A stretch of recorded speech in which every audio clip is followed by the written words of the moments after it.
ลวกกินเจ้าแซ่บขมนี่ก็แม่พี่น้องขมมีคนกินแต่ขมเป็นตะเบื่อตะวิ่งอันนี้มันหมากมากนะเจ้หัวเขาเด้ต้นนั่นน่ะอีพีสองพี่น้องอีพีสองที่สองเด้อพี่น้องนี่เป็นอีพีสองเด้อพี่น้องเพราะว่ามันยาวร้ายก็ได้ตัดเป็นช่องตอนเป็นไรกุ๊กเซ่ลุงเสียงเด้อ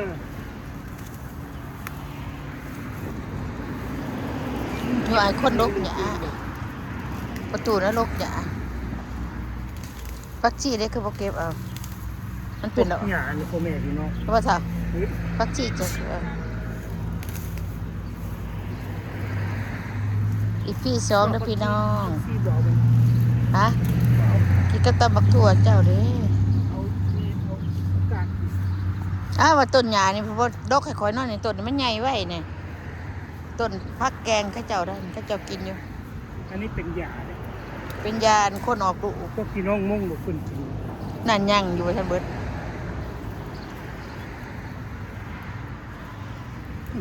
พี่น้องใจเท่ากับกินคือกันน้อยกินกันมันสิคมมันนำหวานแกงกระแซ่บแต่พ่อแม่พี่น้องแกงสิกระดูกมันหวานแซ่บได้ไม่ยังมากินอันนี้เลยตาจ๋าบ่จักกินพระเจ้าเป็นตาแซ่บเนาะแต่ว่ามีคนกินแต่ใครว่ามันขมกินแล้วมันยังเมาขน้อยกินเบิ่งนะยำขมแต่เจ้าดีเบาหวานกันจ้ะขมแล้วก็เมานะพระเจ้าเขาจะว่าเขาใหญ่เก็บเอาบักชีเนี่ยเอานะแม่มันสิบ่ได้อันนั้นได้นะจะได้สิเบิดยามกินเลยมันยังบ่ทันออกเบิดได้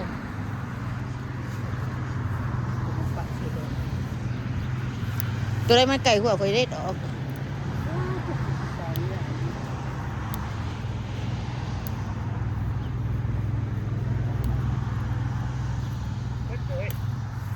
ฮะลกหยาอันดิสิได้แค่น้อยเดียวนึงอ่านฮอนเด้อไปแล้วฮะเป็นนันเพิ่นสิบแล้วมีมางมันสิใหญ่เลยก็บ่ได้ปานไหนใหญ่อยู่มันบ่ได้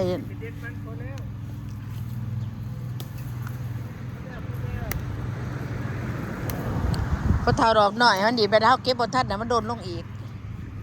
มันนั่นหล่นแล้วมันหลายข้าวบ่มักอ้าวคลิปแต่สั้นๆนะ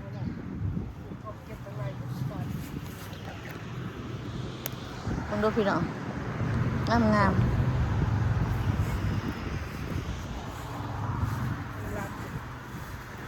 โลกขับเบิด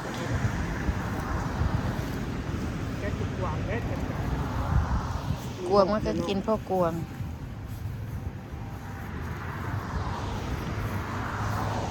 ยังอาเล่าละห้าวพี่น้องเอ้ยมันจะเข้าว่าอาเล่าละห้าว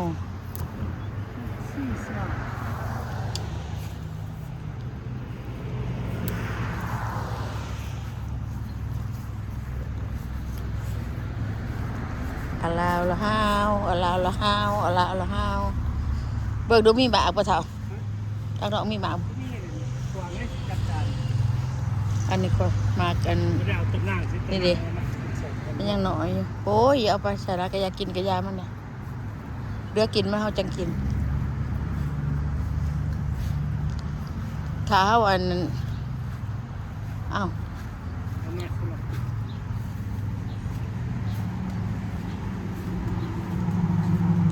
อาลาวละห้าวอาลาวละห้าวพี่น้องลมวีเว้ยเก็บเพชรปวกเพราะว่านี้พี่น้องเบิ่งคลิปอยู่ติดตามเบิ่งคลิปด้วยพี่น้องเด้อเก็บเพชรปวกเพราะว่าเพิ่นเอาไปมกกินแซ่บเด้อนี่2ต้นเดี๋ยวไปเหยียบดอกแค่เขาได้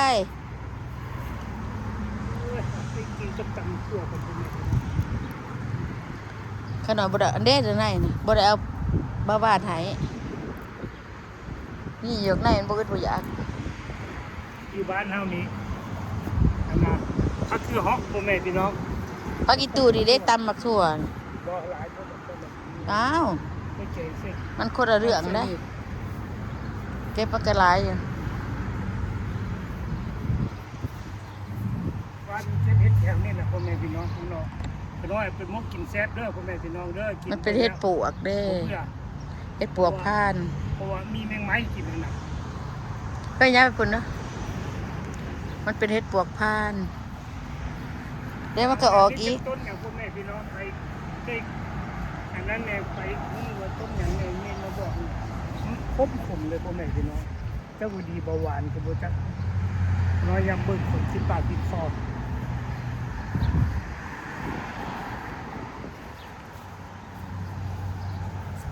ลาวละห้าวลาวละห้าวลาวละห้าว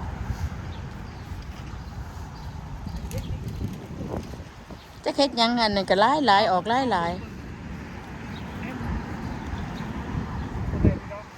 เฮ็ดเทศเฮ็ดท่าบ่หลายนี่ฮาว่าแม่นฮาว่าเฮ็ดเทศเฮ็ดท่าเฮ็ดหัวหยา หอม ผู้ใดมันออกหลาย ดูมันออก คันจะบ่เอาอ่อนต้นนี้ออกแห้งออกหลายต้นมักพริก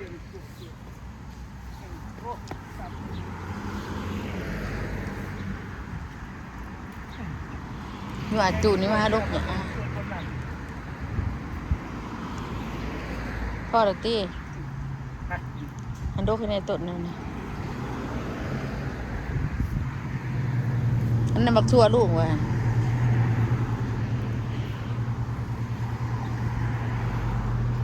กกน้ำตุลกได้บ่น่ะ ตัดแบบนี้หนามขึ้นมา